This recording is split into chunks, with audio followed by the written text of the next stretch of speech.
ಈಗ ಏನಾಯ್ತು ನಮ್ಮ ಪ್ರಾಬ್ಲಮ್ಮು? ಇದು ರಿವರ್ಸ್ ಗೇರ್ ತೆಗಿಬೇಕಾದ್ರೆ ರಿವರ್ಸ್ ಗೇರ್ ಮ್ಯಾಕ್ ಹ್ಯಾಂಡ್ಲು ಎತ್ತುತ್ತೀವಲ್ಲ, ಇದು ಬಜಾರ್ ಮ್ಯಾಕ್ ಎದಳ್ತಿತ್ತು. ಗೇರ್ ಮಾತ್ರ ಗೇರ್ ಬೀಳ್ತಾ ಇರಲಿಲ್ಲ, ಗರ್ರ ಅಂತಿತ್ತು. ಒಂದೊಂದ್ಸಲ ಗರ್ ಅನ್ನೋದು, ಒಂದ್ಸಲ ಅದು ಅಂತ ಇರಲಿಲ್ಲ. ನ್ಯೂಟ್ರಲ್ ಇದ್ದಂಗೆ ಇರೋದು, ಗಾಡಿನೇ ಹಿಂದಕ್ಕೂ ಹೋಯ್ತಿಲ್ಲ ಮುಂದಕ್ಕೆ ಹೋಗಲ್ಲ. ಆ ದಿವಸ ಮುಂದಕ್ಕೆ ಮಾಮೂಲಿ ಮೂವ್ ಆಯ್ತಿತ್ತು. ಮೊನ್ನೆ ಶೋರೂಮ್ ಬಿಟ್ಟಿದ್ದೆ ನಾನು. ಎಷ್ಟು ಹೊಡೆದಿ ಗಾಡಿ? 26,000 ಹೊಡೈತೆ. 25,000 ಸರ್ವಿಸಿಗೆ ಬಿಟ್ಟಿದ್ದೆ ನಾನು. 2 ಸರ್ವಿಸ್ ಆಚೆ ಕಡೆ ಮಾಡಿದ್ದೀನಿ, ಆಯಿಲ್ ಸರ್ವಿಸು. ಒಂದ್ಸಲ ಇರಲಿ ಶೋರೂಮಲ್ಲಿ ಮಾಡ್ಸೋಣ ಅಂತ ಹೋಗಿದ್ದೆ, ಅದನ್ನು ಚೆಕ್ ಮಾಡ್ಸೋಣ ಅಂತ. ಕೊನೆಗೆ ಅವ್ರೇನಂದ್ರು, ಇದಾಗಲ್ಲ, ಗೇರ್ ಬಾಕ್ಸ್ ಬಿಚ್ಚಬೇಕು. ಅದೇನೋ ಒಳಗಡೆ ಪಿನ್ ಹೋಗಿದ್ರೆ ಪಿನ್ ಮಾತ್ರ ಹಾಕ್ಬೋದು, ಅದೇನು ಜಾಸ್ತಿ ಆಗಲ್ಲ, 200-300 ರೂಪಾಯಿ ಆಯ್ತದೆ. ಇಲ್ಲ ಒಳಗಡೆ ಅಲ್ಲೇನಾರು ಹೋಗಿತ್ತು ಅಂದ್ರೆ 700-800 ರೂಪಾಯಿ ಆಗುತ್ತೆ, ಲೇಬರ್ ಸಪ್ರೇಟ್ ಆಗುತ್ತೆ ಅಂತಂದ್ರು.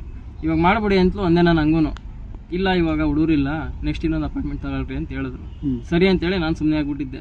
ಈಗ ನೀವು ಹೆಂಗೋ ಇಲ್ಲಿ ಇದಕ್ಕೆ ಬಂದಿದ್ರಿ, ಫಂಕ್ಷನ್ಗೆ ಬಂದಿದ್ರೆ ನೀವು ನೋಡೋದಲ್ಲ, ಬನ್ನಿ ಒಂದ್ಸರಿ ಚೆಕ್ ಮಾಡಿ ಅಂತ ಹೇಳಿದೆ. ಶೋರೂಮಲ್ಲಿ ಬರೀ 25,000 ಓಡಿರೋ ಗಾಡಿಗೆ ಗೇರ್ ಬಾಕ್ಸ್ ಬಿಚ್ಚಬೇಕು ಅಂತ ಹೇಳ್ತಾರೆ. ಹೌದು ಅಲ್ವಾ?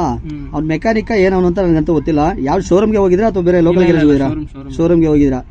ಬಿಲ್ಲು ಐತೆ ಅದ್ರ ಮೊನ್ನೆ ಶೋರೂಮ್ ಸರ್ವಿಸ್ ಮಾಡಿಸಿರೋದು. ಹಾಂ, ಇರಲಿ ಅದು ನೋಡಿ ಸ್ನೇಹಿತರೆ, ಒಂದು ರಿವರ್ಸ್ ಗೇರ್ ಬೀಳ್ತಾರೆ ಅನ್ನೋ ವಿಚಾರದಲ್ಲಿ ಬರೀ ಓಡಿರೋದು 25,000. ರಿವರ್ಸ್ ಗೇರ್ ಪ್ರಾಬ್ಲಮ್ಗೆ ಗೇರ್ ಬೀಳ್ತಲ್ಲ ಅಂದ್ಬಿಟ್ಟು ಏನು ಮಾಡ್ತಾನೆ, ಗೇರ್ ಬಾಕ್ಸ್ ಬಿಚ್ಚಬೇಕು ಅಂತ ಹೇಳ್ತಾನೆ. ಇದು ಏನೂ ಮಾಡಿಲ್ಲ ನಾನು, ಜಸ್ಟ್ ಇಲ್ಲೊಂದು ಅಡ್ಜಸ್ಟ್ಮೆಂಟ್ ಬರುತ್ತೆ ನೋಡಿ, ಇಲ್ಲಿ ಒಂದು ಅಡ್ಜಸ್ಟ್ಮೆಂಟ್ ಬರುತ್ತೆ ಗೇರ್ ವೈರಲ್ಲಿ. ಸೊ ಇದನ್ನ ಒಂದು ಅಡ್ಜಸ್ಟ್ಮೆಂಟ್ ಮಾಡಿದ್ದಕ್ಕೆ ಅದು ಪ್ರಾಬ್ಲಮ್ ಸಾಲ್ವ್ ಆಯಿತು.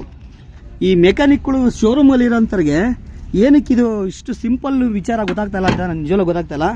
ದಯವಿಟ್ಟು ಆ ಥರ ಗೇರ್ಗಳು ಬಿಡ್ತಿಲ್ಲ ಅಂತಂದರೆ ಅದೊಂದ್ಸಲ ಚೆಕ್ ಮಾಡ್ಕೊಳ್ಳಿ. ಶೋರೂಮಲ್ಲಿ ಈ ಥರ ಹೇಳ್ತಾರೆ. ಸೊ ನೋಡಿ ಏನು ಮಾಡಿದ್ದೀರಾ ಅಂತ. ನಮಸ್ಕಾರ.